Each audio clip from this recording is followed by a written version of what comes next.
안녕하십니까, 우성구입니다. 1시간이 지났는데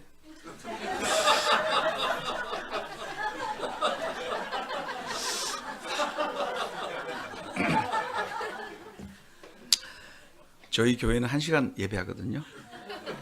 지금 끝나야 될 시간인데 이제 시작을 해야 되는데 그 라디오 드라마하고 방금 한 이걸 계속했으면 좋겠다는 생각이 들었습니다. 저는 벌써 은혜 받았습니다. 그래서 벌써 은혜 받아서 제가 은혜를 다 받았는데 잘못해갖고 방해하면 어떻게 할까? 걱정이 좀 앞섭니다. 아무튼 너무 제가 이렇게 우진웅 쌤 선배님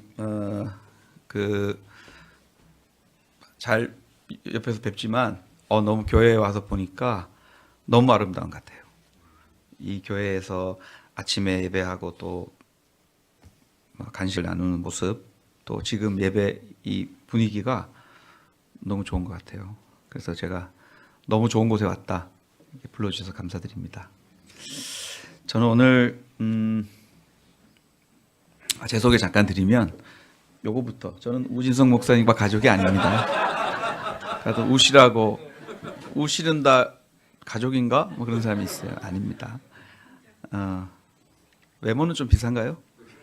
좀 목사님 줄여놓은 것 같아요. 저는 한신대 대학원이 있는 동네 수유리에서 활동하고 있습니다. 물론 목사님 소개하신 것처럼 저는 교회에서 새날교회에서 활동하는 우리 지역 선교하는 것 외에도 쪽방촌 또 노숙인들 또 노동자들 또 노점상들 이렇게 만나고 가난한 사람들 곁에서 있으려고 애쓰고 있습니다. 근데 오늘 저는 이제 교회니까 여기는 교회니까 제가 속한 새날교회 소속으로 왔다 말씀드리고 저희 동네는 이 그림처럼 제가 여기 와서 느낀 건데 제가 사는 동네는 촌동네 같은 느낌? 별로 감흥이 없으시네. 저희 동네는 완전히 이 다음 장 앞에 저기 보시면은 요 밑에 그림 보면은 여기 빨래골이라는 동네 이름이 빨래골이거든요. 수율이란 말이 이제 물이 넘쳐난다라는 뜻이 수율이고 북한산에서 내려오는 물이 이렇게 넘쳐나는 곳이고 그 다음에 옛날부터 빨래를 저기 물이 많으니까 빨래하는 사람들이 저기 몰려와서 빨래를 했다고 그러고 궁녀들이 와서 빨래를 했다라고 해서 빨래골이라고 하는데 사실은 아닌 것 같아요. 거기에 이렇게 붙어 있는데 지역 향토 사학자에 의하면 그건 거짓말이다. 동네 사람이 만들어낸 말이다 이러는데 아무튼 우리 동네에서 빨래골이라고 하는 곳은 빨래골 살아요? 뭐 이러는 거 느낌 아세요? 빨래골 예. 이런 동네예요. 가난한 동네, 별 희망이 없는 동네, 그리고 깡패 양아치들이 많은 동네. 그런 동네에서 살고 있습니다. 21년 됐나? 그렇게 지내고 있습니다. 오늘 그 얘기를 좀 여러분과 나누고 싶고 여기서 활동하는 제 그 배경 어떻게 이런 데 활동하게 됐는가 이런 것들도 좀 여러분과 나누고 싶고 오늘 성서 읽은 말씀처럼 미랄이 썩어져 간다는 것이 어떤 의미인가 이런 것들을 여러분과 함께 나누고 싶습니다. 먼저 오늘 성서 본문 말씀을 좀 살펴볼 필요가 있을 것 같은데요. 오늘 성서 말씀은 사실은 이 위치가 오늘 종료주일인데 12장 12절에서 19절 그 앞부분에 종려나무 가지를 흔들면서 호산나라고 외치는 그런 사람들의 이야기가 있고 그것을 지켜본 그리스 사람들이라고 표현되어 있는데 그 뒤에는 아닌 것 같아요. 그리스 사람들이 희한하네, 신기하네, 얘들 뭐지? 이런 궁금하고 그리고 뭔가 이 사람이 대단한 사람인가? 한번 가서 얘기나 해봐야 될 것 같다라고 해서 이제 찾아왔고 그들에게 얘기한 내용이라고 할 수가 있겠습니다. 여러분 다 아시는 것처럼 미랄이 땅에 떨어졌는데 이게 썩지 않으면 그대로 있고 썩으면 많은 열매를 맺는다. 라고 하는 게 단순한 말이에요. 근데 이것은 뭐 당연한 말인데 뭐 당연한 말을 굳이 다시 할 필요가? 근데 이걸 듣는 사람의 입장에서는 갑자기 호산나라고 이 칭송을 받으면서 이렇게 멋있게 들어오고 막 사람들이 환호하는 이 사람이 갑자기 이 얘기를 왜 꺼냈을까? 이 궁금하죠. 즉 그 예루살렘에 입성하는 그 의미가 아까 얘기 좀 앞에도 했지만 그때 당시 사람들이 보는 그때 사람들이 느끼는 것과는 좀 다른 관점의 예수님은 의미를 갖고 계셨다라는 것을 뭐 바로 보여주는 그런 구절이라는 생각이 들고요.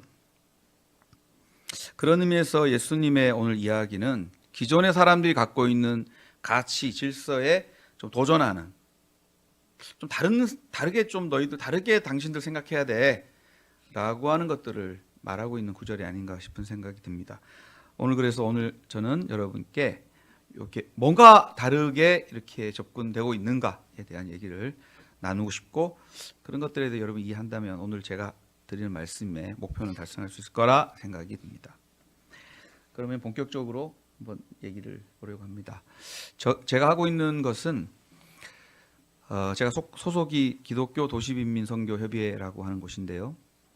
1985년에 생겼고 뭐 그 위로 거슬러 올라가면 오늘 이 장면에서 제가 하는 그런 도시빈민 지역 선교가 시작됐다고 할 수가 있습니다. 저는 그 선교의 제일 막내입니다. 제 나이가 좀 많아 보이나요?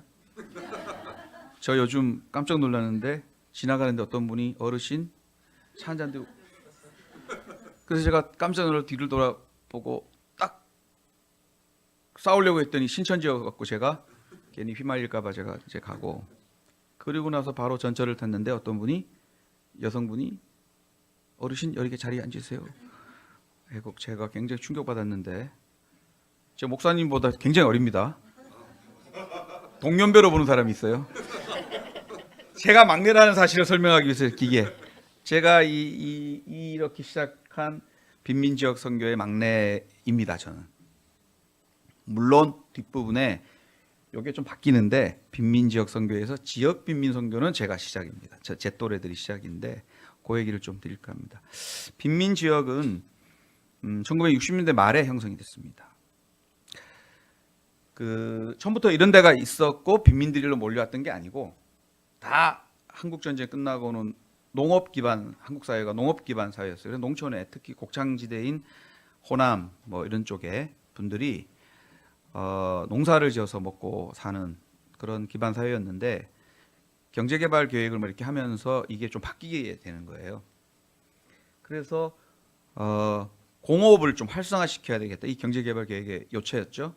그래서 농촌에서 농사 지어서 못 살게 만들어야 될 거 아닙니까? 그래야 이 사람들이 도시로 유입돼서 이제 이 공장에 일하는 사람이 되잖아요. 그래서 그 곡물 가격을 아주 아래쪽으로 그냥 요거 팔아서 못 먹고 살게 곡물가를 낮추는 그런 정책을 단행합니다. 그래서 농민들이 못 먹고 사는 거예요. 그래서 이제 농촌을 떠나야 되는 거예요. 여기 혹시 그런 경험 있으신? 농촌을 떠나야 되죠. 왜냐 못 먹고 사니까. 어디로 모일까요? 도시로. 도시에 모여서 이제 공장에 취직을 하는데, 근데 공장이 취직한 사람들에게 임금을 다 주면은 이 회사가 뭐 자본이 축적이 안 되잖아요. 그래서 임금을 낮추는 정책을, 임금도 묶어버리는 거예요. 지금은 시급이 만 얼마인데 뭐 10분의 1 토막으로 그냥 해서 겨우겨우 생존만 할 수 있게끔 겨우겨우 죽지 않을 만큼만. 또 도시는 준비도 안 돼 있어요. 뭐 사람들을 이농시켜갖고 도시에 받아야 되는데 집도 안 지었고, 집도 지었는데 혹시 여러분 아시는 분 있을지 모르겠지만 시민 아파트가 또 모래로 지어갖고 붕괴도 돼요. 뭐 이런 일도 벌어지고 당시에 그랬습니다. 이 청계천에 사람들이 이제 몰려 들었는데, 왜냐하면 여기 물이 있었어요. 물이 있어야 뭘 씻기도 하고 뭐 밥도 해 먹고, 그러니까 물가로 모여듭니다. 한강, 청계천, 뭐 중랑천 이런 쪽에 몰려들어서 이런 빈민촌이 형성이 됩니다. 근데 여기에 처음으로 간 사람들이 누굴까요? 이런 데가 막 형성이 됐어. 역시 기독교입니다. 하여튼 기독교는 사랑의 종교잖아요. 아닌가요? 아까까지는 굉장히 좋았는데 이거 할 때까지는 기독교는 분명히 사랑의 종교입니다. 맞죠? 네. 아파트 값 올리는 종교는 아니에요. 확실히 아닌데 하여튼 이때 당시 사랑의 종교의 특성이 드러납니다. 이런데 가장 먼저 달려간 사람들이 기독교 목회자들 또 신부님들이 달려갑니다. 카톨릭은 예수회가 중심으로 달려갔고 예수회가 이제 선교를 많이 하는 데니까 가고 우리 기장이 많이 또 기장 목회자 신학생들이 많이 갑니다. 왜? 우리는 가난한 사람들 곁에 사회 참여적인 이제 교단이니까. 그리고 학교 제적된 사람들 이런 거 있죠. 뭐 한일 협정 반대하다가 제적당한 사람, 뭐 그런 사람 갈 데 없으니까 여기가 집값이 싸니까 여기 가갖고 있다가 뭐 이제 빈민 지역 경험도 하게 되고 그리고 학생 운동, 그 기독교 학생 운동이라고 하죠. 뭐 YMCA 뭐 이런 게 합쳐져 갖고 KSCF가 되면서 그때 당 최초로 간 게 여기. 그래서 1960년대 말에는 여기가 아주 그 막 선교에 아주 뜨거운 핫한 곳으로 이렇게 되었습니다. 여기에 활동했던 제가 오늘 여러분이 드리고 싶은 이 두 가지 방향을 갖고 있는 두 어떤 선배들 제가 소개할까 합니다. 한 분은 저분이고 한 분은 저분입니다. 이분 많이 보셨나요? 이분 누굴까요? 그 이름도 유명한 새벽을 깨우리로다의 김진홍 목사입니다. 저쪽은 허병섭입니다. 알고 계시네요? 써 있나요? 예. 혹시 일부에 오셨던 분이 정보를 유출했나 해서.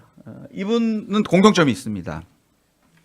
1941년생이고 두 분 다 경상도 출신인데 아주 찢어지게 가난한 동네 출신이고 그리고 서울로 20대에 왔고 신학생이 됐고 목회자가 된 그 공통점이고 물론 또 다른 공통점도 있어요. 빈민가에서 넉마주의로 살았다는 공통점 또 재혼했다는 공통점도 있던데 이분이 두 번 결혼했어요. 둘 다. 그런 공통점도 있어요. 아무튼 그런데 차이가 이제 있습니다. 너무 닮은 것 같은데 이 사람의 이 같이 시작한 것 같지만 이 사람 둘이 완전히 다른 그런 방향을 가게 됩니다. 지금부터 그 얘기를 드릴게요. 자, 김진홍 얘기. 헌재가 이런 얘기 하는 지금부터 김진홍에 대해서 보겠습니다. 좀 비슷했나요? 네, 김진홍은 1971년에 이 판자촌으로 들어갔습니다. 71년에. 그래서 활빈교회를 세웠고 그다음에 거기서 배달학당이라고 하는 근데 교회라는 게 당시 지금처럼 이렇게 교회 예배 드리는 곳이 아니라 그때 당시는 그냥 가난한 사람이 모여서 뭐 놀고 밥 먹고 뭐 이렇게 뭐 하는 그런 센터, 지역 센터 개념이었대요. 거기에 배달학당을 열어서 가난한 집 자녀들 교육도 하고 이렇게 했었습니다. 그러다가 이분이 이제 그때 당시에 이분이 썼던 이제 그때를 기억하면서 쓴 자전소설 황무지가 장미꽃 같이에 있는 한 구절을 제가 읽어드릴게요. 이때 이 사람이 어떤 마음으로 여기에 있었는지 드러납니다. 나는 청계천 뚝 위를 걸으며 상상했다. 지금 예수께서 서울에 오신다면 어느 곳을 방문하실까? 세종로나 명동 같은 곳은 아닐 것 같다. 이 악취나는 청계천을 올 것 같다. 예수님은 지금 내가 걷고 있는 이 뚝방길을 걸으며 말씀하실 거다. 수고하고 무거운 짐진 판자촌 주민들이여 다 모이시오. 내가 여러분을 푹 쉬게 하는 동민 위안의 밤을 열어드릴 것이오. 그렇게 말씀하시면서 예수님은 밀가루 5포대와 동태 2마리로 청계천 주민들을 배불리 먹이실 것이다. 약간 좀 뻥도 좀 뭔가 좀 이런 식의 걸 자기 당시를 기억할 정도로 이 사람들의 이 모습을 바라보는 예수님의 마음이 어땠을까? 라고 하는 것으로 출발했어요. 이분이. 출발이 그랬습니다. 출발이. 근데 이 사람은 1976년에 이 청계천 일대가 재개발되고 여기 사람을 뭐 성남으로 시흥으로 막 내쫓을 때 이 사람은 그 넉마했던 그 가난한 사람들을 데리고 자칭 제2의 출애굽을 단행하게, 자기가 그렇게 표현했어요. 출애굽 사건을 일으킨다 그러면서 자기가 모세야. 이제 모세에 등극하여서 데리고 남양만으로 갑니다. 남양만은 화성어디라 그러는데 그쪽에 가서 거기에 공동체를 만들기 시작하는데, 이때부터 이 사람이 첫 마음을 조금씩 잃어버리기 시작해요. 이 사람이 걸기 시작한 슬로건이 이겁니다. 내 시작은 미약하였으나 내 나중은 심히 창대하리라는 슬로건을 이분이 정하게 된 거예요. 여러분 이런 거 많이 보시지 않나요? 음식점에, 가게, 여러분 집에 없나요 혹시? 미약했던 가난했던 민중이 창대해질 거다라는 말이 나쁜 말은 아니죠. 여러분 들을 때 어떠세요? 여러분 지금은 미약하지만 앞으로 나중에 창대해질 겁니다라는 말을 들었을 때 기쁘죠? 안 그래요? 아, 그런 마음 듭니다. 그러니까 이게 이제 먹히는 거예요. 가난한 사람들한테 먹힙니다. 지금도 먹히고 앞으로도 먹힐 줄 몰라요. 그래서 가난한 사람은 계속 창대해지려고 노력하게 되는 배경을 이분이 제공하는 겁니다. 대단한 변신이죠. 이분은 어떻게 더 변신해 가냐면 변신해 가서 요런 활빈교회에서 저런 건물까지 짓고 둘의 공동체를 건설합니다. 저게 막 문화사업, 뭐 다단계 판매, 돈을 하여튼 뭐 돈을 모으는 일에 아주 출중한 분이에요. 하나님 그 다음으로 중요한 게 돈이다라고 주장하면서 이제 이 일을 펼쳐갑니다. 나중에 이것도 바뀌어요. 하나님이 최고고 그 밑에 돈이었어요. 어떻게 바뀔까요? 돈이 이제 올라가게 되지만 아무튼 이때까지는 아직 아닌데 그 다음에 바뀌기 시작합니다. 누구를 만났냐? 이명박을 만납니다. 이명박의 정신적인 그 지주가 된 거죠. 뉴라이트 전국연합. 2005년에 뉴라이트 전국연합 만들어서 이제 이 우파들의 좌장 역할을 하게 됩니다. 20년 동안 하다가 최근에 극우, 혹시 여기도 혹시 다른 생각 있는 분은 용서해 주십시오.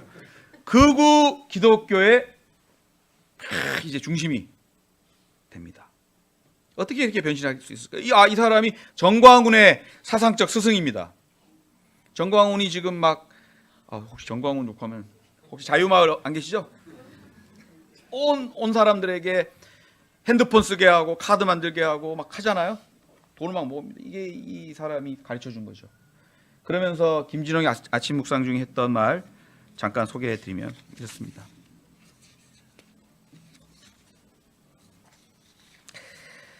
이제 생각이 바뀌어요. 대기업 엘리트 부자는 본받아야 할 대상입니다. 규탄하거나 싫어해야 될 대상이 아닙니다. 그들은 국민들이 지향해야 될 사람들이고 대상이지 지향해야 될 사람이 아닙니다. 이것으로 이제 그동안 자기가 가난한 사람들 속에서 활동했던 것과는 완전히 다른 바뀌어버린 창대해질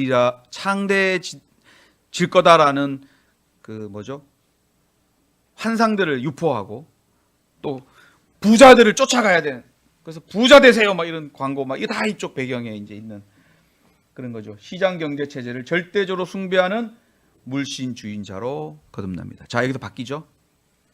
하나님 밑에 돈이었는데 이제 숭배 대상이 바뀝니다. 하나님은 자기가 숭배하는 물질적으로 창대해지는 도구로 하나님을 전락시키는 데까지 갑니다. 혹시 제 얘기가 의심스러운 분은 인터넷에 김진홍 쳐서 그분의 설교를 들어보십시오. 목사님의 설교와는 완전히 듣다가 욕할지 모릅니다. 네. 안 믿으시는데 진짜 한번 보세요. 조심해야 되는 거는 그거 하면 알고리즘으로 계속 그쪽에 들어온다는. 반면에 이런 사람이 있습니다. 똑같은 출발점에 있었지만 또 다른 한 명을 여러분께 소개해드립니다. 이분은 병섭입니다. 71년에 군목이 돼요. 군목이 돼서 했던 뭐 이야기를 들어보면 그 월급 받아갖고 그 병사들 담배 사주고 뭐 빵 사주고 이랬대요. 그리고 사모님한테 돈 조금 갖다 줘서 그래서 이혼당했대요. 진짜로 그렇게 이혼당했어요. 안 믿으시는데 여기 이거 있죠. 동월교회 할 때 자기 그 월세방 보증금 빼갖고 저거 하려고 하다 들켜갖고 아주 그때부터 아웃됐는데 그 다음에 이분은 군목에서 조금 모은 돈을 갖고 포장마차를 해요. 포장마차 했는데 포장마차 와갖고 막 이제 술값 못 내는 사람들 그냥 사주고 그냥 가라 그러고 그러니까 장사가 안 되죠. 망했습니다. 하여튼 망해요 잘. 그래서 이분은 그러면서 74년에 중랑천에서 뭐 포장마차도 하고 사람들과 넉마주의 하고 막 영화 꼬박농내 사람들 뭐 이런 데 나오는 그 공목사의 모델이에요.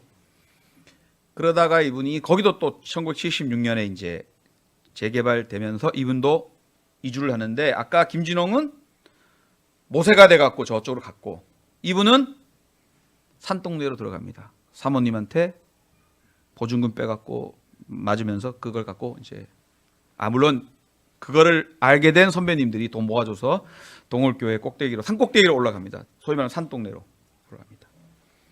거기서 집에 아이들이 부모님 맞벌이로 다 나가는데 아이들 동네에서 막 흙 먹고 지내고 이러니까 그 아이들 모아서 똘배의 집이라는 타가소를 열었고 그것이 지금 어린이집에 시초가 됐고 산돌 공부방을 만들었고 76년에 그 산돌 공부방이 지금으로 지역아동센터가 됐고 그러다가 이분이 그러다가 구속이 됐는데 갔더니 젊은 청년들 학생들하고 노동자들이 잡혀갖고 자기도 같이 잡혀간 거예요.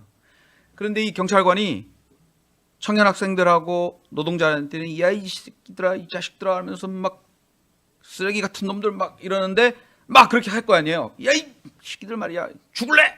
그래놓고 자기한테 와서 목사님 이런 비현실적인 상황을 직면하면서 나는 누군가? 뭐 이런 생각을 하게 되면서 목사직을 그만둬야겠다. 근데 이게 뭐냐? 난 다 똑같은 인간인데 라고 해서 1988년에 목사직을 반납하게 됩니다. 그리고 자기는 노동자로 살겠다. 농민으로 살겠다. 노동자로 살겠다. 그리고 일용 노동자가 돼서 민중이 되겠다. 이런 마음을 먹고 미장을 배워. 미장을 배워갖고 미장공이 됐는데 일은 잘 못했다예요. 그때 들어보면. 왜냐하면 빨리빨리 일해야 되는데 여러분 미장 혹시 아시는 분? 딴 사람은 하루면 끝날 일을 이틀 3일 하니까 잘 안 되겠죠. 또 망합니다. 그래서 건축 일꾼 두레를 만듭니다. 이게 지금 지역 자활센터 가난한 동네 하는 그런 거에 또 효시가 됐죠. 이렇게 지내던 허병서 목사가 어느 날 큰 결심을 하고 이거는 가난한 사람들하고 지냈는데 가난한 사람보다 더 가난한 존재가 있구나라고 하는 것을 발견하게 됩니다. 그게 바로 허병서 목사님의 말에 의하면 땅이다. 신음하는 자연 생태다. 라고 하는 말을 하면서 떠납니다. 이 사회 구조, 뭐 체제, 이런 자본 질서 이것뿐만이 아니라 이 생명을 경시하고 인간이 모든 것을 차지하려고 하는 이 욕망 구조 속에서 살 수 없다라고 하면서 구조에 대한 문제를 제기하면서 떠납니다. 그러면서 남긴 이건데 요거 한번 볼까요? 이거 빼야지 돼. 여기 왔다 갔다 그래갖고 손을 큰 데서 그렇죠? 한번 제가 읽어보겠습니다. 씨앗이라는 오늘 미랄 신앙 여기 나옵니다. 씨앗이라는 생명은 미생물들과 함께 살기 위해서 자신을 분해하고 해체하면서 스스로를 부식시킨다. 주변 미생물들과 치고받고 먹고 먹히면서 생명을 만들어낸다. 나는 이를 미랄 노동이라고 말하고 싶다. 씨앗 하나가 얼마나 작은가. 그런데 거기에서 수백 수천 개의 열매가 맺힌다. 땅속 미생물은 눈에 보이지 않을 정도로 작다. 그러나 이들이 얼마나 많은 생명을 일으키고 있는가.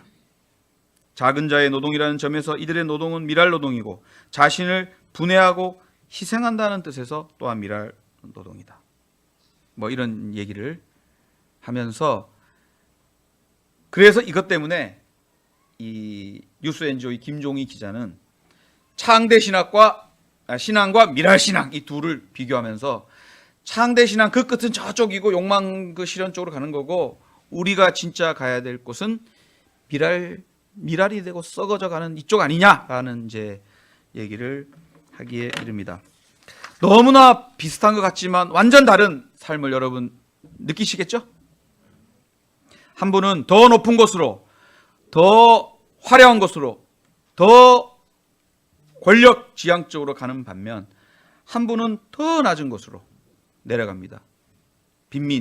가난한 빈민촌에서 흙, 땅, 더 억압받는 곳으로, 또 거기서 또 미랄로 썩어져 가는 쪽으로 갑니다. 그래서 그의 죽음도 김진홍 그분은 살아 계셔요. 아직도 더 창대해지려고 하시겠죠.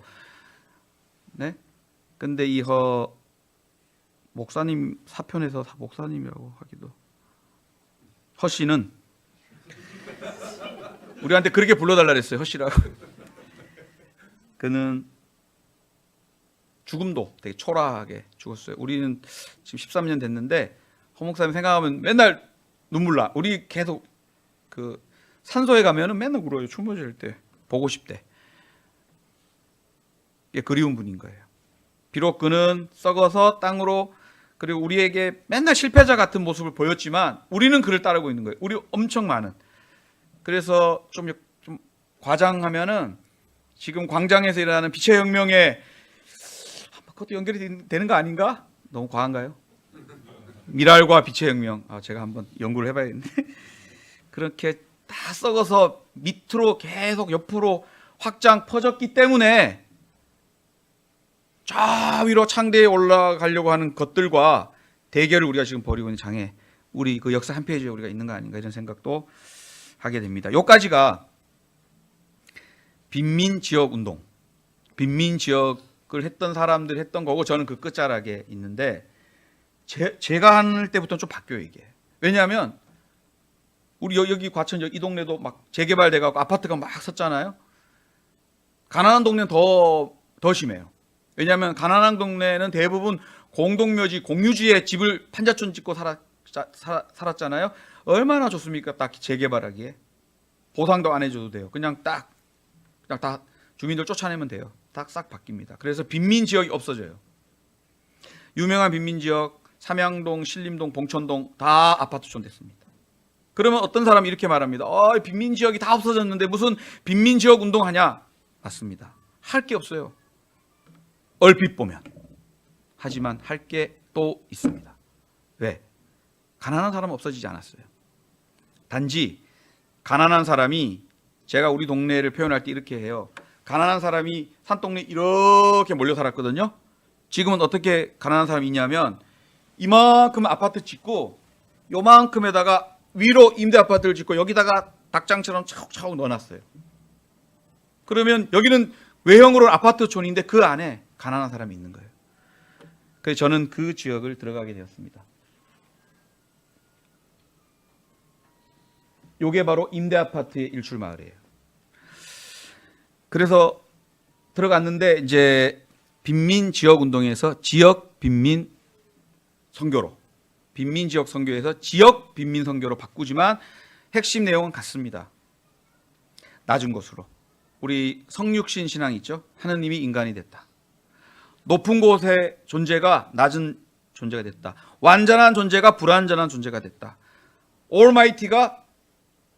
올마이티인 존재가 제약적인 존재가 됐다. 이게 우리의 예수께서 이 땅에 오셔서 우리에게 오셔서 우리를 구원하시는 구원의 계획이기 때문에 저희는 그런 방향으로 간다.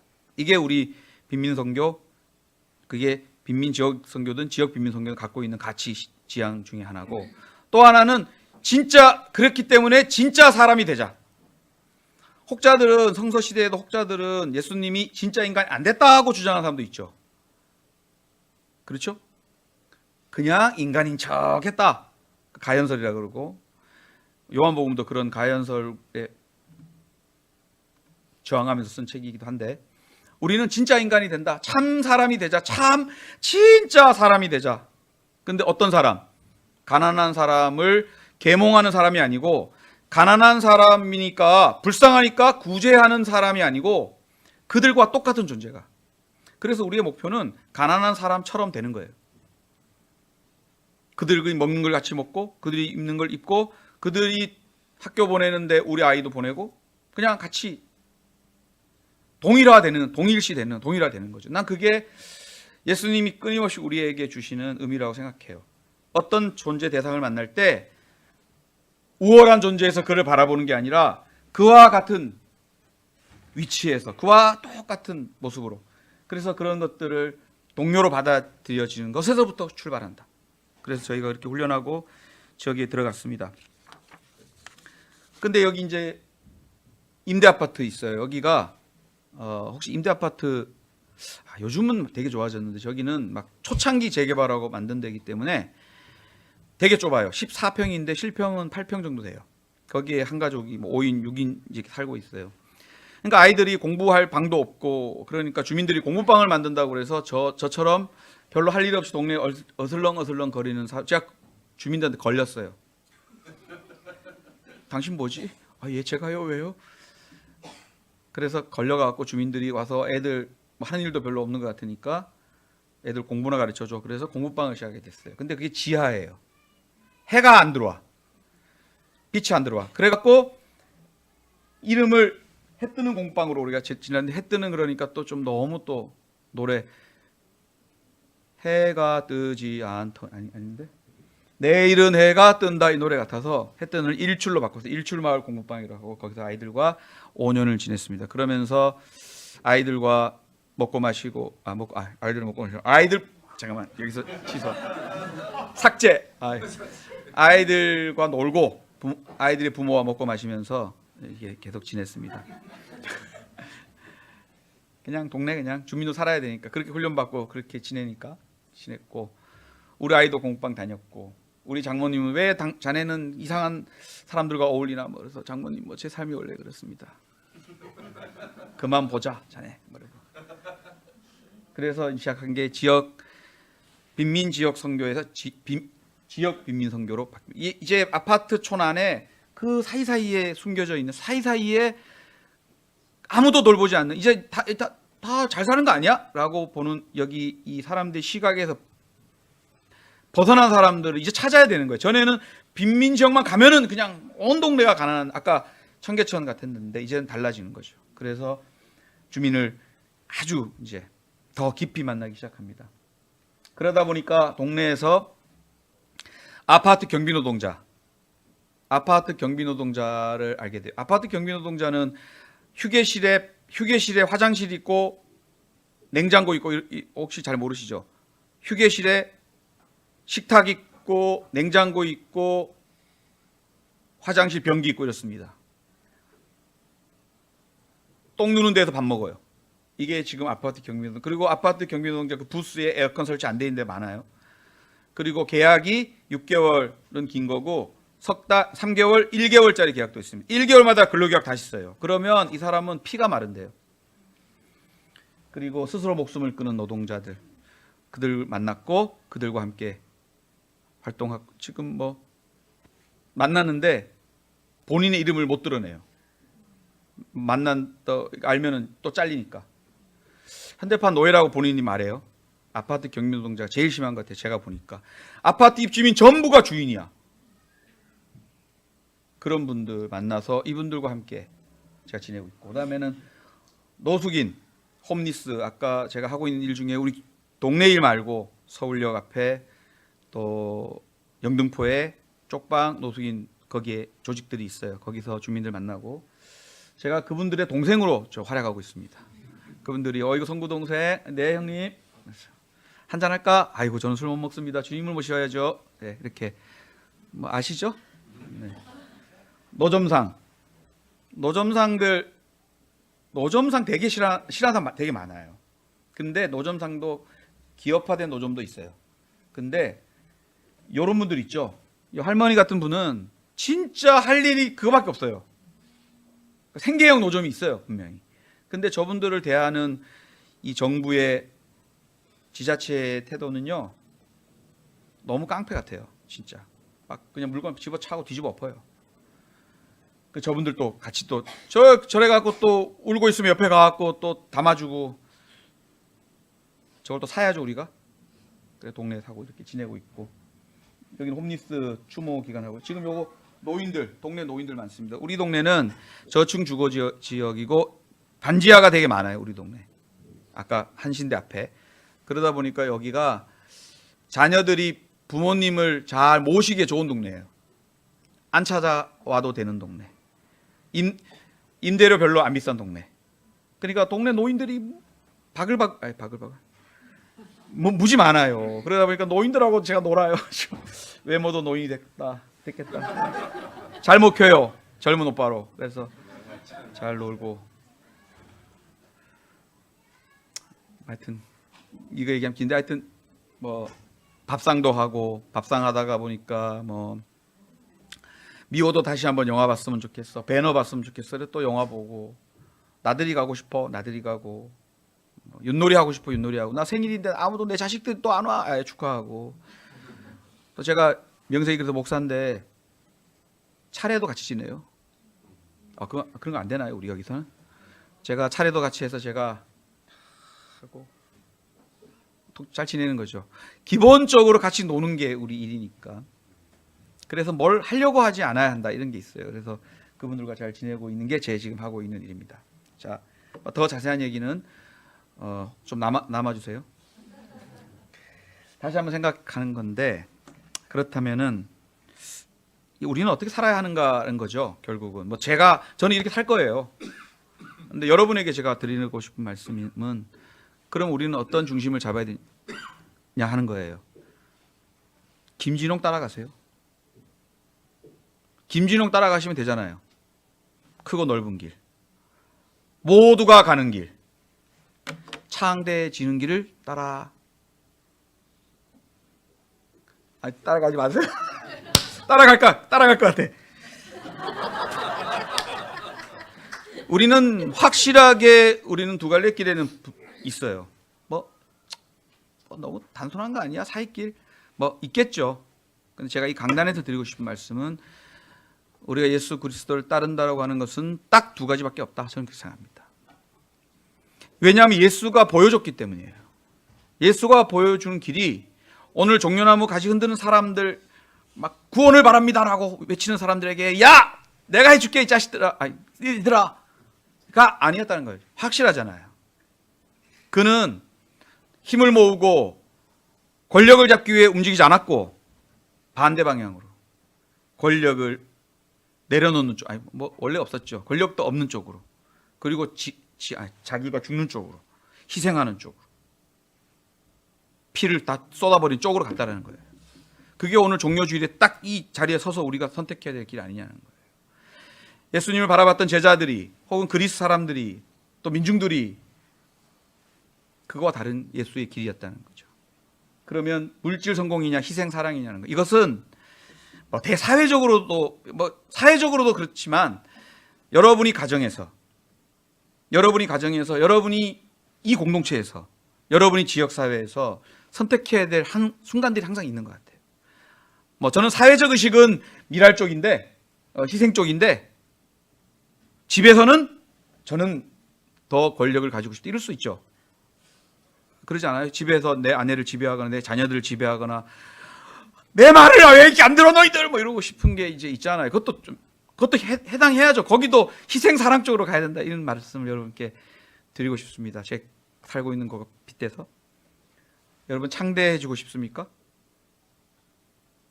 솔직히 있죠. 저도 좀 창대해지고 싶은 건 있는데 이미 너무 많이 와갖고 못 돌아가겠어요. 저는 이제 미랄로 가야 돼.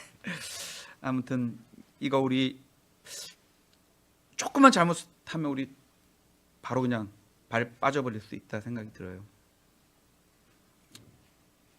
높은 곳으로, 더 많은 권력이 있는 곳으로, 나를 알아봐 주는 곳으로, 빛나는 곳으로, 칭찬해 주는 곳으로 가기보다는 누가 알아보지 않아도, 누가 칭찬하지 않아도, 오히려 욕을 먹어도 진리라면 글로 가야 되지 않겠냐, 그런 생각들을 하게 됩니다. 높은 곳인가 낮은 곳인가, 종려나무냐, 이런 생각들을 하게 됩니다. 마지막 이제 결론으로 여러분의 공동체 안에서 썩어져가는 사람이 됐으면 좋겠어요. 자기를 희생하는 사람.